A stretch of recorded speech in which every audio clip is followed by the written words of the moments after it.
Holly Prevencal. I was wondering if you could go into a day of what it was like in your management position. What kind of things did you do in your job exactly? Okay, life as a manager. So I was the assistant technical aide for the Western United States. That was the full job title that I had for 9 years. That was my management role or position. And what that did is it put me in charge of all of the delivery of Dianetics and Scientology services across the United States. I was the one who had to oversee that delivery, make sure it was being done correctly and in volume. And it was the volume part that was the biggest part of my job. It was getting lots and lots of hours of auditing delivered and lots of student points coming out of classrooms. And the student points would reflect the production of the students overall as to whether they were getting through their studies or not. And there were and also the overall statistic that I was monitoring was called the value of services delivered, or VSD. Super important statistic. And that was the monetary value of all the services that were completed that week for Scientology services, for Division 4 in the organization. So if an auditing intensive takes 12 and a half hours to complete, well, let's say they started it last week and they didn't finish it, so there's no VSD for that week because the intensive is not completed. They get through the 12 and a half hours and it's completed this week, and the value of that intensive, they paid $3,000 for it. So the VSD for that intensive is $3,000. And I would add up all the intensives of all the auditing that was delivered and all the values of all the courses that were completed for each week. And that was my total statistic. And I'm talking all about these statistics because they were the focus of my life. Everything I did revolved around trying to get these statistics to go up. But it wasn't just the immediate week to week that I was supposed to be concerned with as a manager. My job was to sort of monitor these statistics on a 3-week trend. So it wasn't just what it did this week, but it was what it did over the last 3 weeks. Was it mostly going up? Was it kind of flat, or was it going down?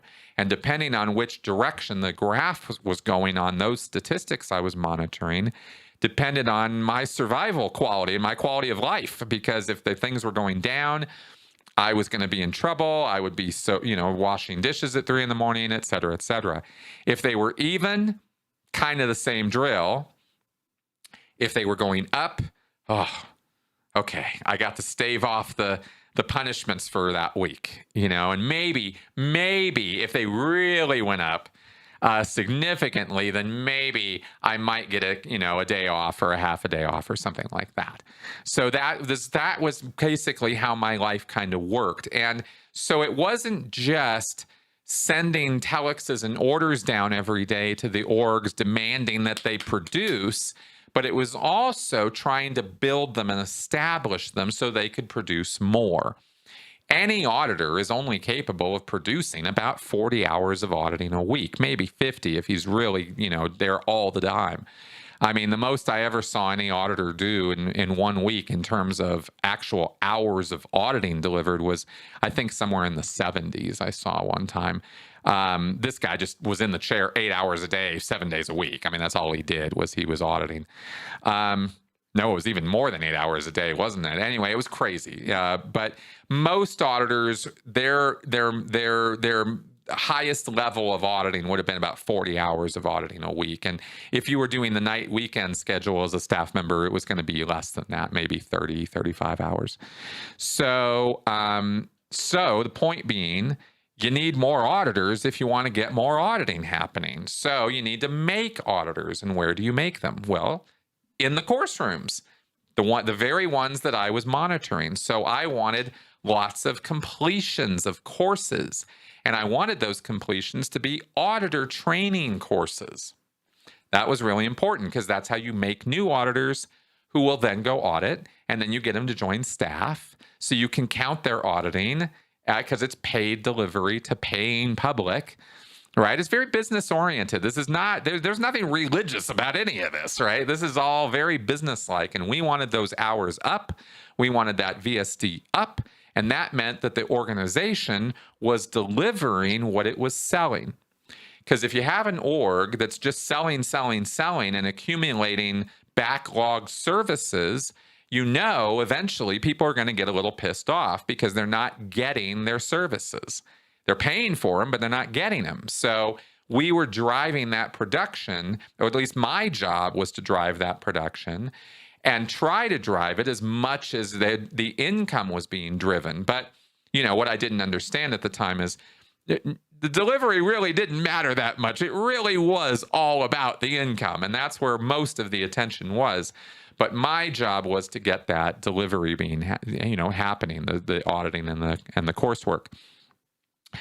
So those were my priorities. Those were the things I was kind of working on. And the way I would do this is I would be sending telexes, which basically meant I sat at a computer, just like most of you guys do, writing emails.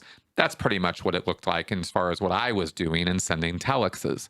They're just formatted a particular way, but it was still just basically sending emails to people. And written dispatches and directions. And this involved me going and looking at the history of statistics sometimes, going back months I might go, or even years, to see when was this division of this organization doing well. How can I boost it up or goose it up till it gets even better? And how can I build it back up? Maybe Austin used to have a couple auditors and they finished their contracts and they left staff and they don't have any auditors anymore. Oh my God, well, I can't get any auditing out of that. So I can't just send orders to non-existent people to produce delivery that's not happening. I have to get them to get some auditors. So let's find some auditors. And I would literally go into the data files where, all the reports and information coming up from the orgs, and I would go through and start naming names. I'd be like, well, what about Joe? What about Bill? What about, here's all these people in your field, in your area, who are trained auditors. You need to recruit these people. You need staff. And these would be the kind of orders I would be sending down, is figuring out how to do recruitment and telling these staff members that I'm ordering around, you got to recruit some people. And they're like, well, I'm supervising classes. I'm auditing people. How am I supposed to recruit people? Well, you better figure it out. This was my level of management, skill, right? So we would send this kind of stuff. And then, of course, that all was the usual.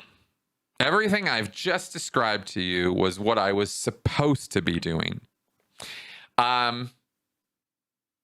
Then there were all the emergencies, and they were frequent. So there might be emergencies to make income. There might be emergencies to get books sold. There might be emergencies on the base to do various things, all hands activities or backlog handlings, or, one time my life was completely derailed for about 3 or 4 months because it became this huge urgent problem that there was probably a warehouse full of backlogged filing that had not gotten into all the PC folders. You guys know that when auditing's delivered, they're keeping worksheets, and those worksheets go into folders, and those folders have your name on it, and they have stacks and stacks of these folders that just sit in warehouses because they're, your folders, my folders, everybody's folders. I have 50 of them of all the Scientology auditing that I got. Well, there's a lot of paper there. But it doesn't all just automatically make it into those folders. There are baskets and baskets and baskets of unfiled worksheets and invoices and reports and knowledge reports and stuff that's supposed to get into those folders. And there was a situation in Los Angeles where we let it accumulate for a long ass time.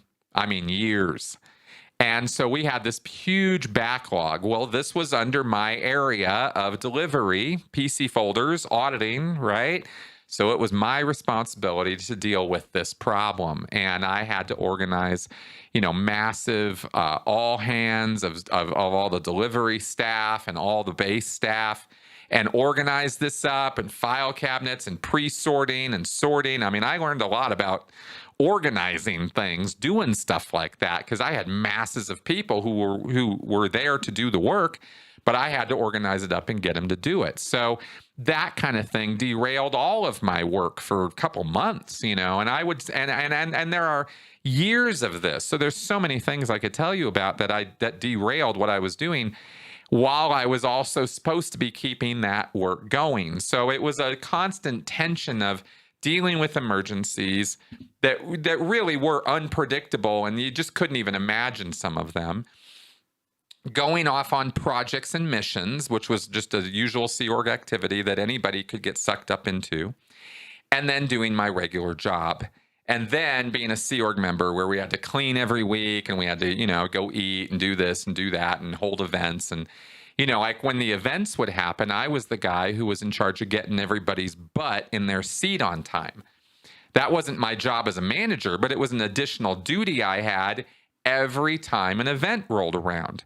I was the usher in charge. So I had a group of ushers under me, and we had to spend a couple of weeks drilling and figuring out how to do it. And then until I got a regular kind of crew of people over the years. And this was a function I had as a Sea Org member, which had nothing to do with my job, but it was still took up a lot of my time. So, this kind of stuff. So I don't know, I suppose I could throw stuff at you all day, but just trying to give you an overview of what my main priorities were, what I was trying to do, and how that, really looked in the real world. So there you go.